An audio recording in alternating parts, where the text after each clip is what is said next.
Yo, mambo vipi watu wangu, kama kawa kama dawa. Hapa ni Bikonde aka Tom Khan aka baba mzazi, au si? Nishaishika hapa hivi, ninajifahamu kama kawa manze. Mimi ni rapper, mimi ni artist, gospel artist.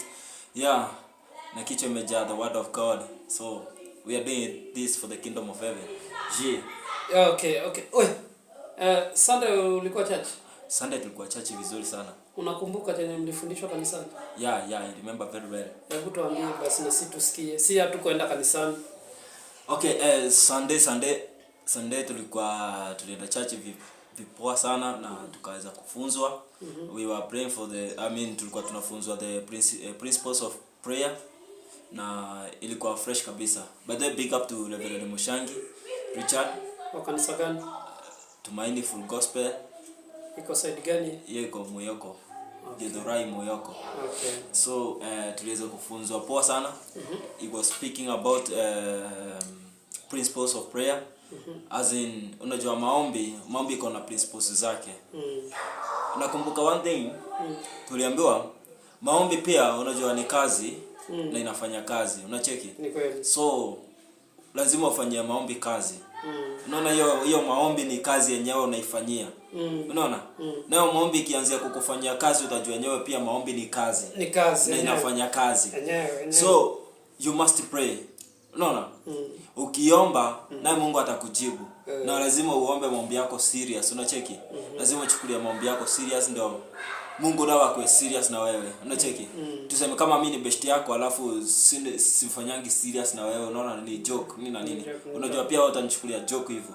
Ni hivyo. So yeah, that's how. And prayer is a communication to God. Unacheki? That's how you go to God, you speak to him. Pia unamueleza shida zako na unamwambia mahitaji yako naye anakujibu. Unajua saa njia za kukujibu ni mingi. Yeye ndiye anachagua ni gani ataingia nayo. Kwa hivyo Mungu anajibu maombi. Mungu anajibu. Hebu ambie wale ambao wamevunjika moyo, anasema Mungu ajibu maombi. Kuna mtu ako pale nje. Ameomba Mungu miaka kama 10, lakini hitaji la moyo wake bado hajalipata ama halijatimia. Pengine kwa hiyo miaka hiyo yenye nasemea, kuna mtu amegonjeka zaidi ya miaka 10. Vile tunaongea. Yaani yeye ni mtu wa kukunywa dawa kila wakati, ni mtu wa kukunywa dawa. Hadi yeye mwenyewe imefika ile kiwango anaanza kusema ugonjwa ni wake. Unaona? Kuna mtu amezoea kuteseka, anatafuta kazi. Kwa huo muda wa miaka 10 hajawahi pata kazi ya maana. Mpaka anasema kuteseka ama kuhangaika ni sehemu ya maisha yake. Watu kama hao unaweza waambiaje? Okay, mimi naweza ambia msee hivi mtu yote tuseme kama anapitia hali ngumu.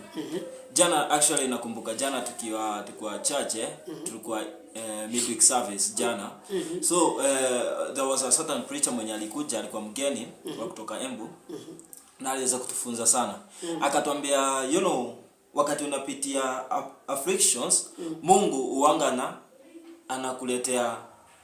anakuletea kitu yenye itakuondolea hiyo affliction, unaona? Ni kweli. So naweza ambia mtu yeyote mwenye anapitia, kama tuseme kama wewe ni mgonjwa for a time ama unangoja Mungu akufanyie muujiza fulani. Si wewe wa kwanza kungojea kwa miaka mingi. Ni kweli. Unacheki?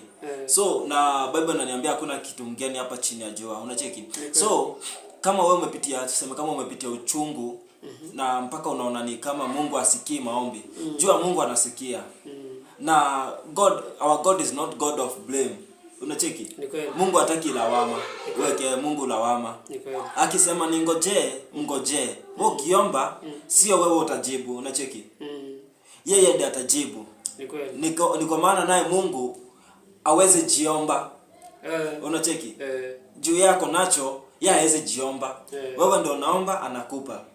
Unacheki? So vile naweza mtu kama yule, ukishaomba na Mungu amesikia maombi yako, ngoja. Alingojea. Hakuwa na mtoto. Akangojea. Hatujali ngoja for how many years. Lakini Mungu alikuja akampa hitaji la moyo wake. Angalia, Abraham alingojea Mungu miaka mingi sana. Hata alimngojea more than 20, more than 50 years ndio aweze kupata mtoto. Unacheki? Na Mungu aliweza kufika.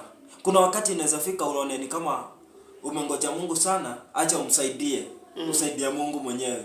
Lakini wewe huwezi saidia Mungu. Ukweli hawezi, hiyo nayo hawezi. Sisi ndio tunasaidiwa na Mungu, sisi hatuwezi saidia Mungu. No. Without God sisi hatuwezi ishi. Hatuwezi. Lakini Mungu bila sisi anaishi. Ni kweli. Maana Mungu ni Mungu. Unacheki? So even before us he was there. So ile kitu tunazaambia mtu kama yule mgonjwa, mama uko pale kwa kitanda wewe ni mgonjwa, ama kuna mtu wenu ni mgonjwa, ama mnapitia uchungu kama familia. Put your trust in God. Bible inaniambia a blessed man is the one who keep his trust in the Lord. Is a man who trust in the Lord. But amelaaniwa yule anayetegemea watu. Unaweza ona ni kama ndugu yako ndiye atakusaidia, ama mama yako ama babako ndiye atakusaidia, yeye ndiye ameshika msaada wako. Hapana. Msaada wako unatoka kwa Mungu. Unatoka kwa Mungu. Tazamia Mungu, angalia Mungu peke yake. Naye Mungu kwa wakati wake ataweza kufika. Mimi najua atafika because on my side nimeona Mungu akitenda mambo makubwa. Unacheki? Kama naweza pia an example, my mom was mgonjwa, alikuwa mgonjwa sana. Mpaka as a family tukafika ni kama tumefika mwisho. Unacheki? But when we started praying na tukaika our trust in the Lord, Mungu aliweza kukuja katika ile masaibu tulikuwa tunapitia ama ile uchungu, na uponyaji ukaonekana. Through that tukajua our God anakujanga kwa wakati wake, achelewi. Unaona? Unaweza ona ni kama sasa ndio umefika last point yako, unaona? Lakini kumbe mwisho wako ndio mwanzo wa Mungu. Ndio mwanzo wa Mungu. Ndio maana hata nikaimba wimbo inaitwa Njoo Uanzie. So unacheki? Ndivyo ndo naweza waambia. Kwa hivyo hiyo nyimbo yako mwanzo Njoo Uanzie, tuanzie hapo. Hiyo nyimbo yako Njoo Uanzie. Okay, hii nyimbo yangu Njoo Uanzie. Okay, niko napitia mess of life manzi. But nilikuwa in that mess, God came through.